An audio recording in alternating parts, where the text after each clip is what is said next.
13 वर्ष झालं मी वारी करते, असं मी कधी बघितलेलं नाही. एक नंबर मध्ये वाटलं आम्हाला. मस्त आहे. चल इथंच पावलाय आणि तुम्ही हे जे केलंय ते खूप छान केलंय. अतिशय सुंदर आणि देखणं आता इथनं जाऊ वाटून झालं.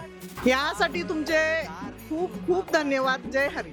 मला हे पांढरं इथंच भेटतं. तर विषय असा आहे, सालाबादप्रमाणे आपण यावर्षीही माऊली भक्तांच्या सेवेसाठी सुलतानगाद या ठिकाणी आपल्या पंढरपुरी चाय आणि स्वाभिमान मराठी संस्कृतीचा या आपल्या दोन्ही कंपनीच्या वतीने चाय वाटप, मसाले दूध तसेच आपण विसरत चाललेलो आपली संस्कृती परंपरा याची जाणीव करून देण्यासाठी आपण छत्रपती शिवाजी महाराजांचे गडकिल्ले, आपले आलुतेदार बलुतेदार तसेच आपल्या प्रतिनामदेव पायरीचे भव्य असे प्रदर्शन या ठिकाणी माऊली भक्तांसाठी आयोजित केले होते. मसाले दूध तयार करण्याचे काम चालू आहे, पलीकडे हे चाय तयार करण्याचे काम चालू आहे. पहिला कप पांडुरंगाच्या चरणी अर्पण करून आपण चाय व मसाले दूध वाटपाचे काम चालू केले.